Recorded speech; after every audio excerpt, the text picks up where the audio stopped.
नमस्कार छात्रों, स्वागत है आप सभी का आपके अपने YouTube चैनल कैपी जी के में, जहां हम रोजाना हिंदी व्याकरण से संबंधित महत्वपूर्ण प्रश्नों के बारे में बातचीत करते हैं। यदि आप इस प्रकार के श्रृंखला से जुड़े रहना चाहते हैं तो इस YouTube चैनल को सब्सक्राइब कर दें तथा पास लगे बेल आइकन को भी दबा दें, जिससे आपको सबसे पहले सूचना प्राप्त हो सके। तो आइए आज के अपने प्रश्न की शुरुआत करते हैं। आज का अपना प्रश्न संख्या है 30, जिसमें क्या पूछा गया है कि सर्वनाम के कितने भेद हैं, मतलब जो सर्वनाम है उसके कितने भेद हैं। Option number 5, option number 6, option number 4 और ऑप्शन नंबर 3। तो सबसे पहले तो संज्ञा के बारे में हमने पढ़ लिया, संज्ञा के कितने भेद है, संज्ञा की संपूर्ण जानकारी हो गई। आज हम पढ़ेंगे सर्वनाम के बारे में। सर्वनाम, सर्वनाम शब्द किससे बना है? तो सर्व प्लस नाम, सर्व प्लस नाम, दो शब्दों से। इसका अर्थ क्या हो कि सबका नाम, सर्व प्लस नाम। सर्व मीन्स सबका और नाम मीन्स नाम। सबका नाम क्या कहलाएगा? तो सर्वनाम। ठीक है, दुनिया में जो भी है उनके लिए जिस शब्द का प्रयोग करेंगे उसे क्या कहेंगे? तो सर्वनाम कहेंगे। सर्वनाम कहेंगे तो सर्वनाम की परिभाषा क्या होगी?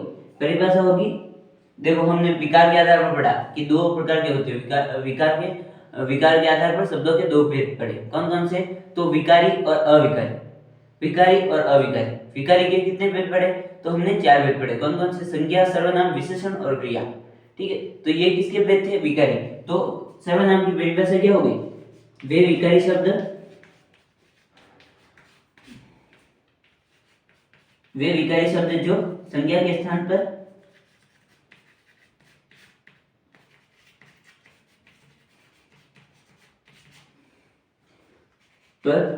प्रयुक्त किए जाते हैं सर्वनाम कहलाते हैं।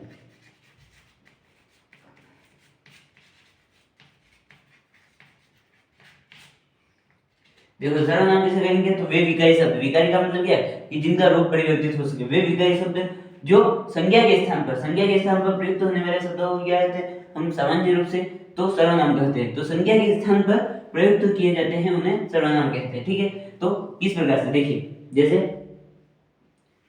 राम जयपुर उदाहरण हो गया है। क्या? राम जयपुर रहता है।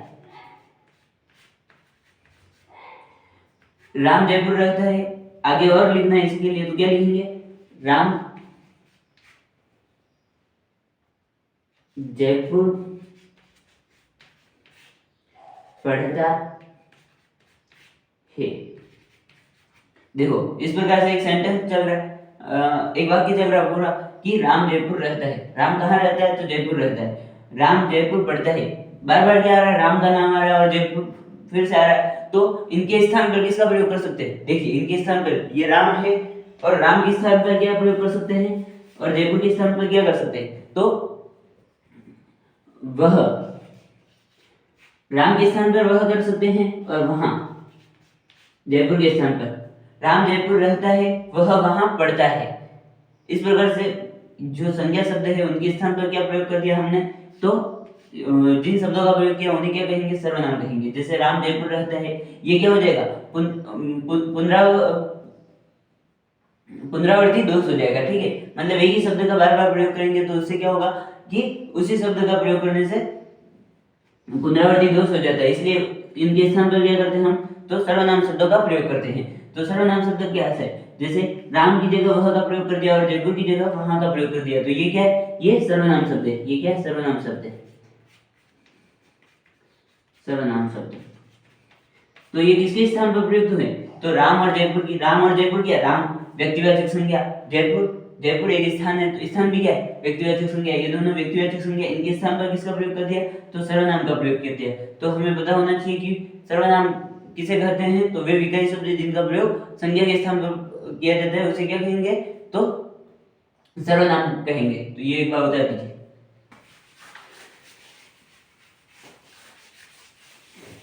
अब पढ़ लेते हैं हम कि सर्वनाम के भेद कितने हैं। सर्वनाम के भेद, भेद कितने हैं? तो 6। सबसे पहला भेद कौन सा है? तो अनिश्चय वाचक सर्वनाम। अनिश्चय से पहले पुरुषवाचक सर्वनाम। ठीक है, पुरुषवाचक सर्वनाम, पुरुषवाचक सर्वनाम। उसके बाद क्या आएगा? तो उसके बाद आएगा निश्चयवाचक सर्वनाम।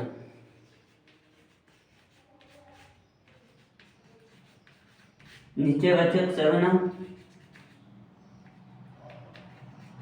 अनिश्चयवाचक सर्वनाम, अनिश्चयवाचक सर्वनाम। उसके बाद क्या आएगा? तो उसके बाद आएगा संबंधवाचक सर्वनाम।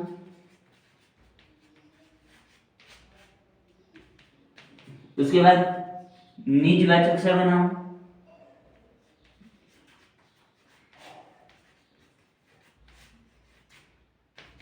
और उसके बाद क्या आएगा? तो प्रश्नवाचक सर्वनाम। देखो हमने सर्वनाम के भेद पढ़े, कितने भेद है? तो 6। कौन कौन से? पुरुषवाचक सर्वनाम, निश्चयवाचक सर्वनाम, अनिश्चयवाचक सर्वनाम, संबंधवाचक सर्वनाम, निजवाचक सर्वनाम और प्रश्नवाचक सर्वनाम।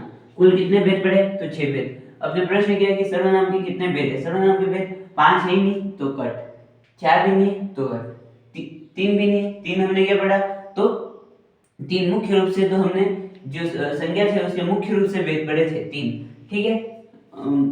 वर्तमान में जो भेद माने जाते हैं। और ब कितने? 6, तो 6 क्या हो गया? इसका उत्तर सही हो गया, तो इसका उत्तर क्या हो गया? ब। यदि यह वीडियो आपको पसंद आता है तो वीडियो को लाइक, शेयर, चैनल को सब्सक्राइब तथा पास लगे बेल आइकन को दबा दें तथा जो कम्युनिटी में प्रश्न डाले जाते हैं उसके उत्तर अवश्य दें। धन्यवाद छात्रों।